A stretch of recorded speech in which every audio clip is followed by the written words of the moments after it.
Voilà, donc nous allons procéder aux vérifications techniques de la moto. Il y a 3 familles dans lesquelles on va vous poser à chaque fois une vérification parmi 4 possibles. La première famille est tout ce qui est commande. Donc la première vérification va se situer au niveau du compteur. Donc nous allons démarrer la moto et nous allons vérifier qu'il n'y ait aucun voyant anormal allumé. Nous allons ensuite éteindre la moto à l'aide du coupe-contact pour en vérifier son bon fonctionnement.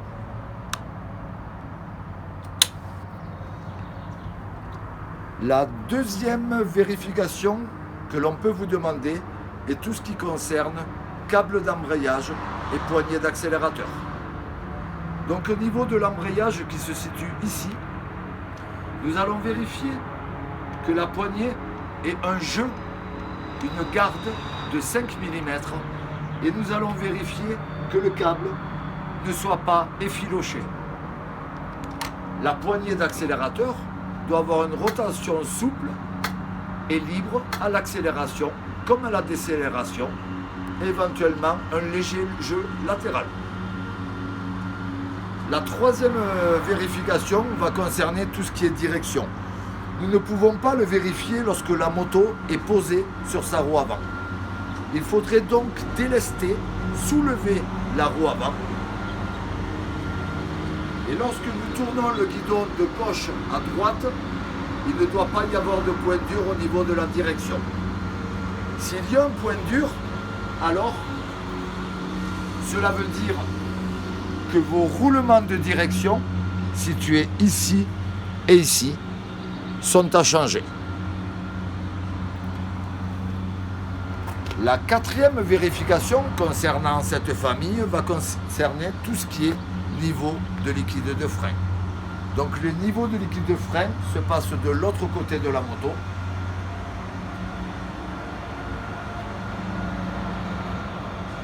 Nous allons d'abord présenter le niveau de liquide de frein avant.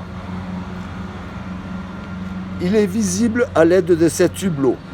Lorsque la moto est droite et sur un sol plat, le niveau de liquide de frein avant doit être situé au-dessus du niveau mini. Le deuxième niveau de liquide de frein va se passer à l'arrière de la moto.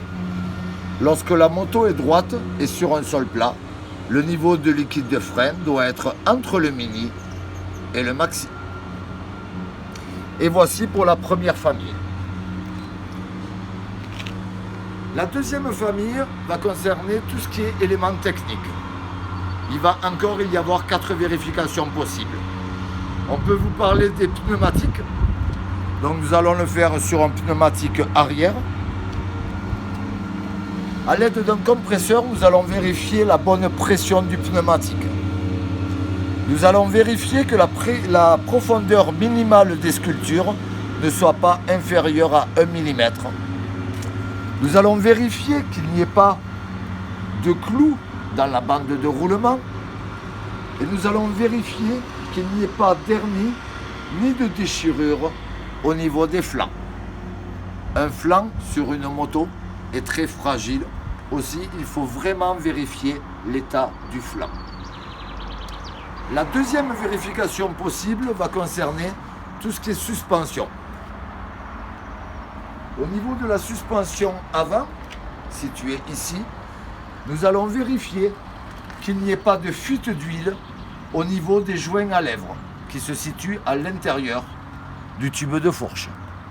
S'il y avait des fuites d'huile, alors nos doigts seraient recouverts d'huile. Et cette huile, d'ailleurs, pourrait couler le long du tube et venir se déposer entre votre disque et vos plaquettes et vous n'auriez alors plus de freinage. La suspension arrière, donc nous allons avoir du mal à la voir. Sachez juste qu'elle est située ici, qu'il y a une bague de réglage au-dessus de la suspension, ce qui nous permet de la durcir en fonction de la charge. Lorsque vous transportez un passager, il vous sera conseillé de venir durcir l'amortisseur. La troisième vérification possible va être tout ce qui est niveau d'huile moteur. Donc vous avez ici un hublot. Lorsque la moto est droite et sur un sol plat et que le moteur est froid, le niveau d'huile doit être situé entre le mini et le maximum. Enfin, la quatrième vérification possible de cette famille concerne tout ce qui est transmission. La transmission est alors de l'autre côté.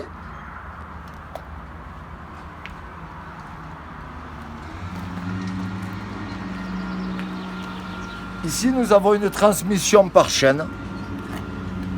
La moto, posée sur sa béquille, la chaîne doit avoir un jeu de 3 à 4 cm et la chaîne doit être correctement graissée ou lubrifiée, comme vous voulez. Voici pour la deuxième famille. Il me reste donc à vous parler de la troisième famille. La troisième famille concerne tout ce qui est éclairage d'une manière générale. Alors nous allons commencer par l'éclairage avant. Nous allons vérifier son état. L'éclairage avant doit être propre, en bon état, et son fonctionnement. Lorsque je mets le contact, les feux de position, les deux yeux de chat, doivent fonctionner et le feu de croisement doit fonctionner, ce qui est le cas également. À l'aide de ce bouton, je vais venir vérifier le bon fonctionnement également du feu de route. Les trois types de feux fonctionnent, ma vérification est correctement effectuée. La deuxième vérification que l'on peut vous demander concerne tout ce qui est indicateur de changement de direction, autrement dit les clignotants. Donc assez simple, je vais venir vérifier le bon état et le fonctionnement de chaque clignotant. Donc le clignotant avant gauche fonctionne. Le clignotant avant droit fonctionne. Nous allons maintenant vérifier que les clignotants arrière fonctionnent.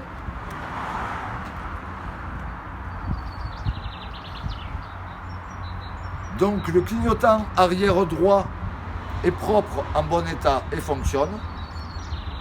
Et le clignotant arrière gauche est propre, en bon état et fonctionne. Nous allons maintenant procéder à la troisième vérification possible qui concerne tout ce qui est éclairage arrière. Donc lorsque je mets le contact, je dois vérifier que l'optique arrière est propre, en bon état et qui fonctionne, ce qui est le cas. Je dois vérifier à l'aide du frein avant que le feu stop fonctionne, ce qui est le cas, et à l'aide du frein arrière que le feu stop fonctionne, ce qui est le cas également. Enfin, je ne vais pas oublier de vérifier que le feu de la plaque d'immatriculation fonctionne également. La quatrième vérification possible va se situer à l'avant et concerne tout ce qui est rétroviseur et avertisseur sonore, autrement dit le klaxon. Donc les rétroviseurs doivent être en bon état et doivent être correctement fixés, ce qui est le cas. Et je vais vérifier à l'aide du bouton le bon fonctionnement de l'avertisseur sonore. Voilà, donc ce sont les trois vérifications, les trois familles de vérifications que l'on peut vous demander lors de votre examen. Voilà, Rider 12 est très fier de vous les présenter et j'espère que ça vous en ferez bon usage. Merci, au revoir.